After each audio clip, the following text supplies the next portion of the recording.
Assalamualaikum warahmatullahi wabarakatuh. Hai, selamat pagi. Saya Evi Sayono. Di pagi hari ini di tanggal 24 Agustus 2022 dari Tanah Tidung, di pagi hari yang diiringi dengan hujan ini, saya kembali akan membacakan buku yang berjudul Differentiated Instruction Making It Work oleh Patty Drapeau.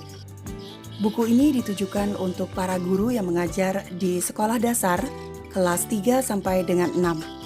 Buku ini berisikan strategi-strategi pembelajaran terdiferensiasi yang dapat langsung kita terapkan di kelas.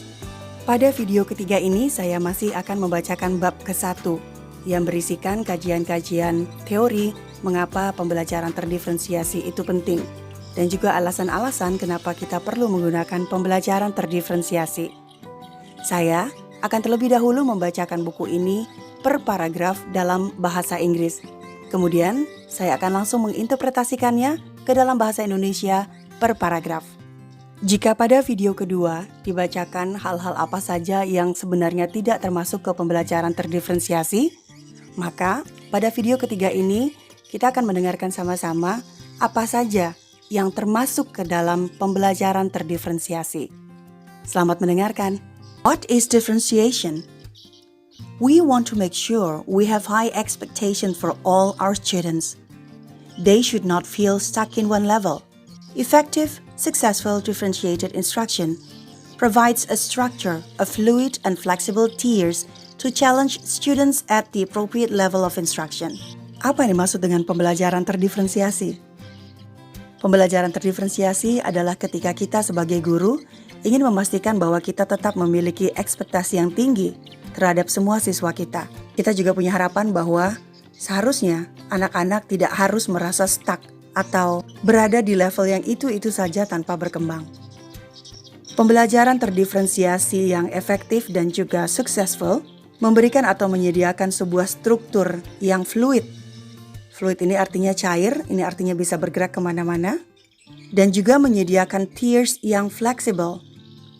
Tiers itu artinya lapisan-lapisan yang fleksibel, sehingga lapisan-lapisan kegiatan yang fleksibel dan juga terstruktur ini diharapkan akan memberikan tantangan yang tepat atau level kesulitan yang tepat ketika kita mengajar siswa kita. Karena katanya kalau saya baca di buku lain, di bukunya Eric Johnson tuh pernah bilang bahwa kalau kita berada dalam kondisi flow state itu kondisi di mana jumlah kesulitan atau tantangan sesuai dengan apa yang sudah kita kuasai. Nah, kalau kondisinya seperti itu, maka pelajaran apapun yang kita masuk ke kita, itu kita insya Allah bisa kuasai. Oke, mari kita lanjut bacaan di halaman 11 ini. Students may be at an advanced level for one subject and at a more basic level for another. Students move to different levels as soon as they are ready. Sometimes that's a matter of a couple of days. Sometimes a couple of weeks. In other words, they are not always working at a top level or a bottom level. Students can move to a more challenging level for a discussion, activity, or lesson if they wish. Ongoing daily assessment is built in, allowing for constant movement between and among groups of students. Bisa jadi siswa berada di level yang advance atau level yang tinggi untuk sebuah subjek atau pelajaran. Dan di pelajaran lain, dia akan berada di level yang paling basic atau paling dasar. Dengan pembelajaran terdiferensiasi, siswa dapat dengan mudah berpindah dari satu level ke level lain ketika mereka siap. Nah, kesiapannya ini bisa jadi diperoleh dalam waktu hanya beberapa hari atau kadang-kadang beberapa minggu. Dengan kata lain, anak-anak tidak selalu bekerja atau belajar di level yang paling tinggi atau tidak selalu belajar di level yang paling bawah. Siswa dapat dengan mudah berpindah ke level yang lebih challenging atau lebih menantang ketika mereka melakukan kegiatan diskusi atau kegiatan lain atau dalam pelajaran lain ketika mereka siap dan mereka mau melakukannya. Untuk semua ini dapat terjadi, maka kegiatan penilaian harian atau daily assessment perlu dilakukan. Ketika assessment atau penilaian ini dilakukan harian maka guru akan tahu dengan tepat di mana kesiapannya siswa.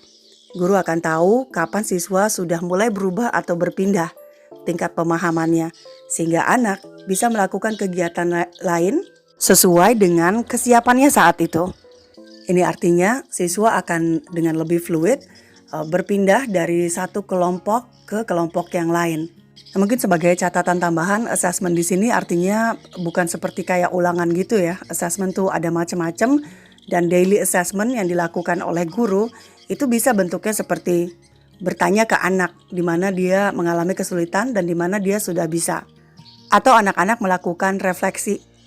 Setelah mempelajari sebuah topik, anak kemudian bercerita, oh di bagian ini saya masih sulit, di bagian ini saya masih butuh latihan dan seterusnya.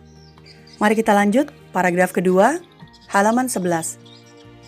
Clearly, differentiated instruction can be a loaded term when misunderstood in theory or misconstrued in practice. But when really examined and recognized for what it is, it turns out that differentiated instruction is what effective teachers do all the time. It involves responsive teaching and scaffolding students' learning. It may include cooperative groupings and alternative assessments. When you differentiate instruction, you operate with the premise that all children learn at different paces and in different ways. Ketika pembelajaran terdiferensiasi disalahartikan atau salah paham ketika kita melakukannya dalam praktek, maka terminologi pembelajaran terdiferensiasi seperti terdengar sangat berat. Namun, ketika kita benar-benar memeriksa dan mempelajarinya, dan kemudian mengenali apa itu pembelajaran terdiferensiasi, kita akan sadar bahwa ternyata pembelajaran terdiferensiasi itu adalah memang hal-hal yang sudah dilakukan oleh guru-guru yang efektif. Dan guru-guru yang efektif ini sebenarnya sudah melakukannya setiap saat. Pembelajaran terdiferensiasi mengikut sertakan apa yang disebut dengan responsive teaching dan scaffolding. Maksudnya, responsive teaching ini adalah kita cepat merespon apa yang dibutuhkan anak. Dan scaffolding itu artinya ketika anak dalam kondisi butuh bantuan atau kesulitan, maka kita benar-benar memandu dari awal. Dari awal dia belum mengerti sampai dia bisa melakukannya. Ini sebenarnya makna dari pembelajaran terdiferensiasi. Pembelajaran terdiferensiasi bisa jadi dilakukan dalam sebuah kelompok yang kooperatif. Ketika kita sebagai guru bekerja dengan menggunakan pembelajaran terdiferensiasi, ini artinya kita mempercayai premis yang mengatakan bahwa setiap anak belajar dengan kecepatan yang berbeda-beda dan setiap anak memiliki cara yang berbeda-beda ketika belajar. Halaman 12. Our curriculum standards tell us what to teach, but it is differentiation that guides us in how to teach. How to modify the standards or curriculum objectives in order to meet all students' need. When we differentiate, standar-standar yang ada dalam kurikulum memberitahukan kita hal-hal apa yang harus kita ajarkan. Namun, sebenarnya pembelajaran terdiferensiasilah yang memandu kita untuk memberitahukan bagaimana cara kita mengajar, bagaimana cara kita memodifikasi standar-standar di kurikulum yang menjadi tujuan pembelajaran, agar apa yang terdapat pada kurikulum dapat membuat semua kebutuhan siswa terpenuhi. Ketika kita melakukan pembelajaran terdiferensiasi, maka kita melakukan hal-hal sebagai berikut. Pointer number 1. We modify the content, the thinking process, and the product form. Pointer number 2. Take into account the characteristics of the students. Pointer number 3. Take students' interests into account. Pointer number 4. Take students' readiness into account. Pointer number 5. Allow for pacing of material through acceleration. Pointer number 6. Allow for in-depth study through content enrichment. Pointer number 7. Provide for a variety of instructional materials. Pointer number 8. Provide for open-ended activities. Pointer number 9. Combine teacher and student choice. Pointer number 10. Allow for flexible grouping. Ketika seorang guru melakukan pembelajaran terdiferensiasi, maka biasanya kita akan 1. Memodifikasi konten. Konten ini maksudnya topik pelajarannya ya. Memodifikasi proses berpikir, dan kita juga memodifikasi bentuk-bentuk produk. Pointer kedua, Mengikut sertakan karakteristik-karakteristik dari siswa kita ketika kita mendesain pembelajaran. Pointer ketiga, mengikut sertakan apa yang menjadi minat siswa kita. Pointer keempat, mengikut sertakan atau memikirkan kesiapan siswa kita masing-masing dalam sebuah topik ketika kita mendesain pembelajaran. Pointer kelima, mengikut sertakan atau memikirkan kecepatan siswa kita yang berbeda-beda ketika kita mendesain pembelajaran, termasuk di dalamnya menyediakan material yang tepat untuk akselerasi jika diperlukan. Pointer keenam, memberikan kesempatan kita untuk mempelajari lebih dalam sebuah konten atau sebuah pelajaran melalui kegiatan pengayaan. Pointer ketujuh, menyediakan berbagai macam cara mengajar dan juga material. Pointer kedelapan, menyediakan kegiatan-kegiatan yang sifatnya terbuka atau open-ended. Pointer kesembilan, menggabungkan antara apa yang menjadi pilihan guru dan juga pilihan anak. Pointer ke-10, memperbolehkan agar flexible grouping bisa terjadi. Flexible grouping ini maksudnya grup yang fleksibel ya. Kadang bekerja dalam kelompok yang level kesiapannya sama. Dan kadang siswa juga diberikan kesempatan untuk bekerja dalam kelompok yang kesiapannya bervariasi. Mari kita lanjut di paragraf terakhir halaman 12. As a practitioner, I believe in these tenets and have found them to hold true in the classroom. At the same time, it is comforting to know that current research also supports differentiation. Let's take a brief look at 4 quite different pieces of research that help to shed light on differentiation.